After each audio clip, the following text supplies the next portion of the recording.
मित्रों, महात्मा बुद्ध को उनके शांति और धैर्य के लिए जाने जाते हैं। लोग उनसे प्रेरित होकर अपना जीवन को संवारने के लिए प्रयास करते हैं और उनके रास्ते पर चलकर सही मार्ग का चयन करते हैं। एक बार महात्मा बुद्ध को एक अपने जीवन से दुखी व्यक्ति मिला। बुद्ध ने उस दुखी व्यक्ति को अपने आश्रम में रख लिया, लेकिन वह व्यक्ति 2 दिन आश्रम में बिताने के बाद महात्मा बुद्ध के पास जाता है और उनसे सवाल करता है कि मेरे मन में कई प्रश्न उत्पन्न हो रहे हैं और मैं आपसे उन सभी प्रश्नों के उत्तर जानना चाहता हूँ। यह बात सुनकर महात्मा बुद्ध मुस्कुराए और कहा, पूछो, तुम्हें क्या पूछना है। उस व्यक्ति ने कहा, मैं अपने जीवन से बिल्कुल खुश नहीं हूँ, क्योंकि दुख के पहाड़ ने मुझे घेर कर रखा है। मेरे जीवन में कुछ अच्छा नहीं घट रहा है, मेरे साथ सब कुछ गलत ही गलत हो रहा है। ऐसे में आप मेरे प्रश्न का उत्तर देकर मुझे इस परेशानी से बाहर निकाल कर मुक्त कर दो। महात्मा बुद्ध ने उस व्यक्ति की सारी बात सुनी और बुद्ध ने उस व्यक्ति से पूछा कि बताओ, तुम्हारे इस दुख का कारण क्या है। ऐसी कौन सी बात है जिसने तुमको इतना परेशान करके रखा है। महात्मा बुद्ध के प्रश्न सुनकर वह व्यक्ति कुछ समय के लिए कुछ सोच विचार करने लगा। फिर वो बोला कि मैं आपसे उत्तर मांगने आया हूँ और आप मेरे से ही सवाल पूछ रहे हैं।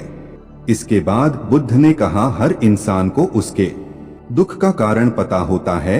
जब तुमको अपने दुख का कारण नहीं पता है तो मैं आपके दुख का हल कैसे बता पाऊंगा। फिर उस व्यक्ति ने कहा, बुद्ध, आप तो ईश्वर और भगवान हैं।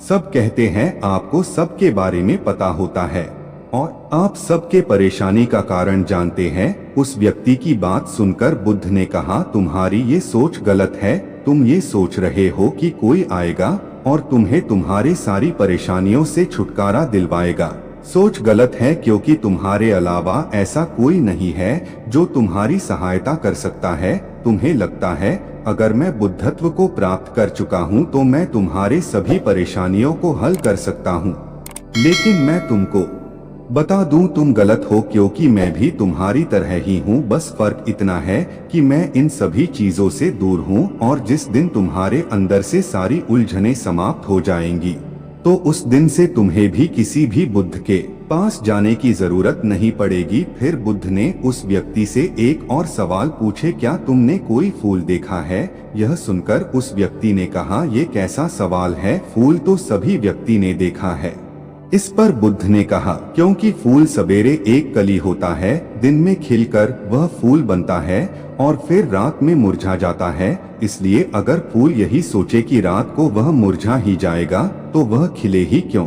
ऐसे ही तुम भी अगर अपने दुखों के बारे में सोचते रहोगे तो तुम कभी भी खुश नहीं रह पाओगे। इसलिए अच्छा रहेगा कि तुम अपने जीवन की सारी सकारात्मक चीजों पर ध्यान दो जो तुम्हें खुश रखे। उन छोटी छोटी बातों को याद करो। अगर तुम जीवन में खुश रहना चाहते हो तो तुम नकारात्मक चीजों को छोड़कर सकारात्मक चीजों की ओर बढ़ना होगा। गौतम बुद्ध की ऐसी बातें सुनकर वह व्यक्ति कुछ देर तक विचार करने लगा और कहने लगा, क्या बुद्ध, ऐसा हो सकता है कि मेरे जीवन के सभी दुख एक साथ खत्म हो जाए और मेरी सभी परेशानियां समाप्त। तब बुद्ध जी कहते हैं, अगर कोई व्यक्ति तुमसे कहे कि तुम आज शाम को मरने वाले हो तो तुम क्या करोगे। क्या तुम अपने दुखों के बारे में सोचोगे। तुम्हें ऐसी कोई समस्या याद नहीं आएगी जिसके लिए तुम अभी परेशान हो, क्योंकि तुम अपने जीवन के अंतिम पलों के बारे में ही सोच रहे होंगे। अचानक ये तुम्हें लगेगा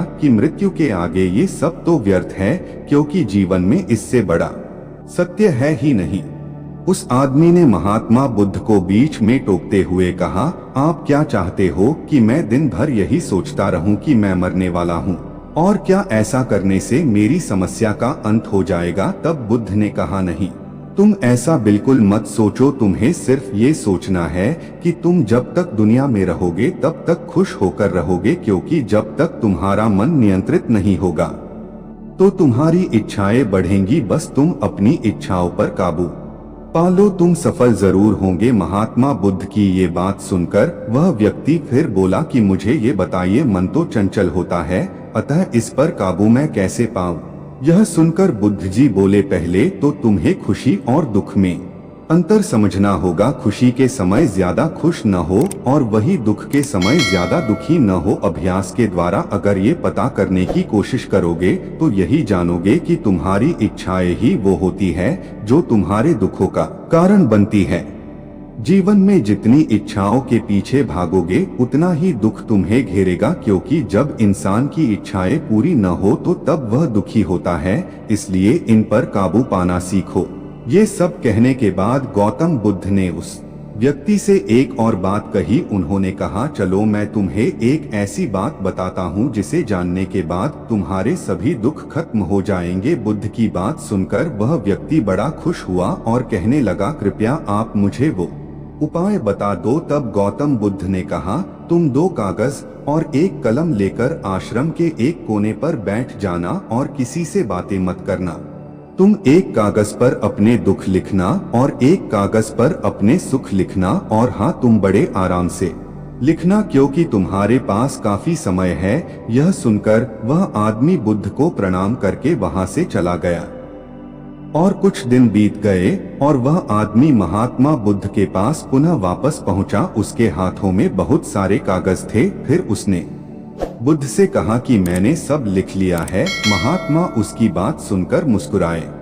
फिर उस व्यक्ति से कहा, पहले दुख वाला कागज पढ़ने को कहा। उस व्यक्ति ने पढ़ना शुरू कर दिया और कहा, मेरे सारे भाई अमीर हैं और मैं गरीब, क्योंकि मैं काम करने से डरता हूँ, दिन भर आराम करता हूँ और दूसरों से तुलना करता रहता हूँ। दूसरा, मेरे पड़ोसियों ने धन बचत के तौर पर इकट्ठा करके रखा है, क्योंकि मेरे पास बचत के नाम पर कुछ भी नहीं है। इसका कारण ये है कि मैं मेहनत कम करता हूँ और इसीलिए कम कमाता हूँ, लेकिन मेरे खर्चे ज्यादा है क्योंकि मेरी संगति गलत है। और तीसरा, मेरी पत्नी बीमार है। पैसे न होने की वजह से मैं उसे वैद्य के पास नहीं ले गया और ये भी सोचता रहा कि जब वो मर जाएगी तो मैं किसी दूसरी स्त्री से विवाह कर लूंगा। चौथा, मेरे मन में यह ख्याल चलता रहता है कि अचानक काश मुझे बहुत सारे धन की प्राप्ति हो जाए, मैं बहुत अमीर बन जाऊं, लेकिन ऐसा नहीं हो सकता। ये जानकर मैं दिन रात शराब का सेवन करता रहता हूँ। हालांकि मेरे पास इतने पैसे नहीं होते हैं कि मैं ये सब रोज रोज कर सकूं, लेकिन फिर भी मैं ये सब करने के बहाने ढूंढ लेता हूँ। वह आदमी कागज पढ़ते पढ़ते रोने लगता है और उसे एहसास हुआ कि उसके गलत कामों का ही ये नतीजा है जो उसे इतने दुख झेलने पड़ रहे हैं। अब गौतम बुद्ध मुस्कुराए और कहा, चलो अब अपना खुशियों वाला कागज पढ़ के सुनाओ। अब वह व्यक्ति फिर से उत्साहित होकर उस कागज को पढ़ने लगता है। उसने कहा, मैंने जो कुछ इन दिनों में सीखा मैं अपने पूरे जीवन में नहीं सीख पाया। पिछले 2 दिनों में मैंने सोचा कि मेरे अंदर असीम शांति और खुशी का सागर भरा पड़ा है तथा मैं इस अनुभव को पाकर अत्यंत खुश हूँ। मेरी खुशी की सूची काफी लंबी है, मैं आपको इतने कागज पढ़कर नहीं सुना सकता हूँ। उस व्यक्ति के मुंह से ये बातें सुनकर बुद्ध जी फिर से मुस्कुराए और कहा, इंसान को जब तक ज्ञान नहीं होता तब तक वो अंधेरे में भटकता रहता है, और जब उसे अपने मन को नियंत्रित करने का सही उद्देश्य मिल जाता है तो उसके बाद अपना जीवन खुशी से बिताने लगता है। तो मित्रों, हम भी यह उम्मीद करते हैं कि दुखों का निवारण की ये कहानी आपको भी समझ आ गई होगी। तो मित्रों, आज की ये कहानी कैसी लगी कमेंट में लिखकर जरूर बताएं, और अच्छी लगी हो तो लाइक करें और अपने मित्रों और रिश्तेदारों के साथ साझा करें और कमेंट में नमो बुद्धाय जरूर लिखें। धन्यवाद।